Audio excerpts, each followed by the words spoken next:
Good evening. I hope you're doing well tonight. I want to take a few minutes to talk to you about the vision that we have for our student ministry here at the First Church of Christ. Vision is vital to success and excellence. Vision creates passion. Passion creates action. A good vision paints a picture.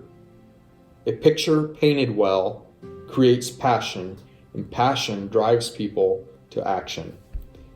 Here is the most important thing for you to remember tonight. This is your student ministry. I believe that God has purposefully put us together here at the First Church of Christ for such a time as this. This is no accident. God is always in the promoting business. God always wants to promote his kids. There are things that we need to learn during our time in the student ministry for the next job that he has for us. So what does it mean when I say this is your student ministry? Two things. First, it means that you have a right and a responsibility. You see, these are two sides to the same coin. If you have a right to expect something, then you have a responsibility also. And while I'm at it, let me say something about expectations. Inappropriate expectations lead to disappointment. If the picture on Walmart.com shows 6 dodgeballs in the package, and you go to Walmart to pick them up, and there's only one, you're going to be disappointed. So let's lay out some appropriate expectations. First off, this is your student ministry. That means that you have a right and a responsibility. So what are your rights? What do you have a right to? First, you have a right to adult help.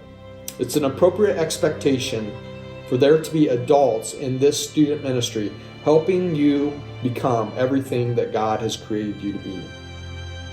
In your student ministry, you have the right to expect adults to come around you and to minister to you and to help you through this time of life.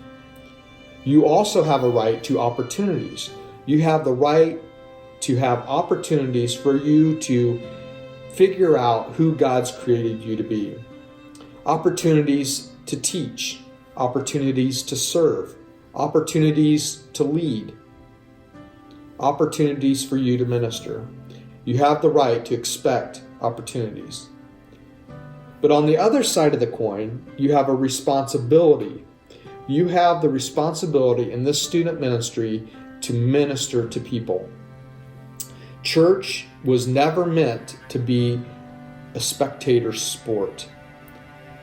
God has created you in such a way for you to come and to be a part of the church so that you can minister to others, so that you can serve others.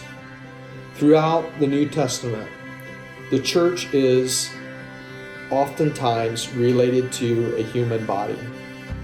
Paul says in Corinthians that each of us are different parts of the body. Some of us are a thumb, others of us are a foot, some of us are an eye, the others of us are tongues. We do different things. The body, if its thumb is not there, is disabled. Our ministry is not complete unless you are doing your part. You also have a responsibility to allow others to minister to you. For many people, it's really easy to minister to others and to pour out. But you need to allow us to pour into you also. You need to allow us to minister to you. You need to be open and honest with us so that we can minister to you, so that we can meet your needs. Good thing for you to remember. You will get out of this ministry what you put into it. If you engage in this ministry and use every opportunity that this ministry provides for you, then you're going to get a lot out of it. But if you don't, if you sit on the sidelines and watch, you're not going to get much out of it. It's not going to mean a whole lot to you. So how are some ways that you can engage? You can engage by using the gifts and talents that God has given you to minister to others, through teaching, through leading worship, through taking ownership of the things that we do. When you see an issue that we have in our student ministry, instead of just complaining about it, be a part of the solution. go to others and talk about how you can fix that. A lot of times I think that God has created each one of us with sensibilities, things that we are sensitive to, that we notice, that others may not notice because God didn't wire them that way. And He's wired you in that way so that you can be a part of the solution, so that you can say, hey, I've sensed that this is a problem. And I think it's something that God is calling me to be a part of a solution. Instead of disengaging and saying, you're not doing it right, engage, come alongside of us and show us how we need to do it. Earlier, I talked about your responsibility to minister to others and to allow other people to minister to you. That's another way of how you will get out of it what you put into it. If you minister to people and you serve people and you love on people in our student ministry, when you get to senior recognition night, it's going to mean a whole lot to you. You're going to have memories. There's going to be a slideshow with pictures on it that are just going to be awesome. And you're going to realize how much of an impact you had on our student ministry. And you're going to realize how much our student ministry had an impact on you.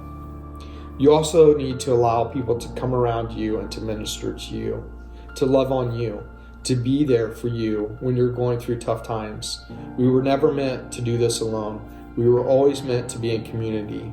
And that's what our student ministry needs to be, a community. So I have a goal, a personal goal as a student minister, as a student pastor, something that I want to accomplish in the time that you're in our student ministry. I want to help you move from your parents' faith to your own faith. I want to help you take ownership of your own faith. We all go through this, and for some of us it can be a faith crisis, and it was for me. I remember in my mid-20s coming across a passage in the Bible that I felt like wasn't in line with what my parents had taught me growing up. And it really made me question. It made me question everything that my parents had taught me about God.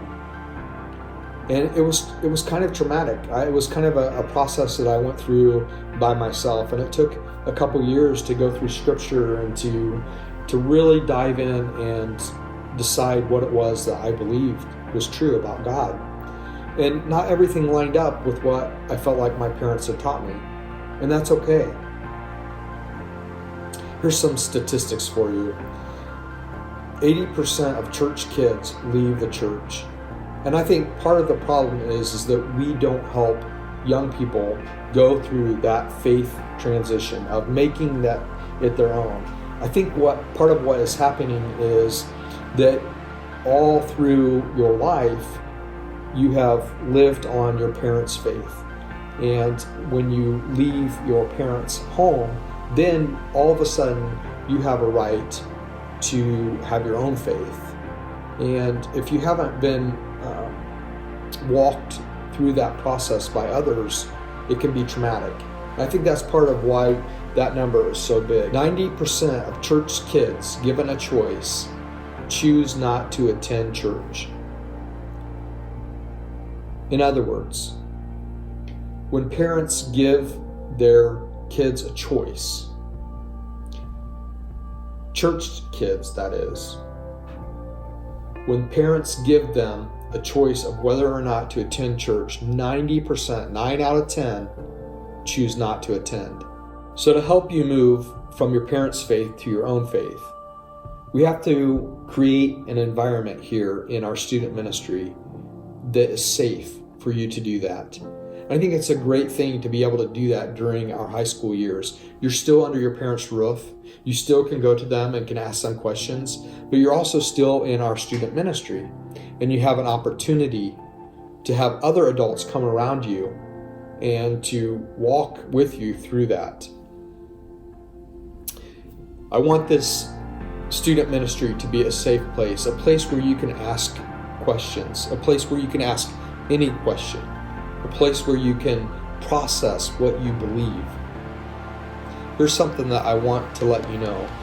While sometimes parents and us as youth sponsors can get freaked out by some of the questions that you guys ask, no question ever freaks God out. You can ask God any question that you want to, and you're not going to shock him.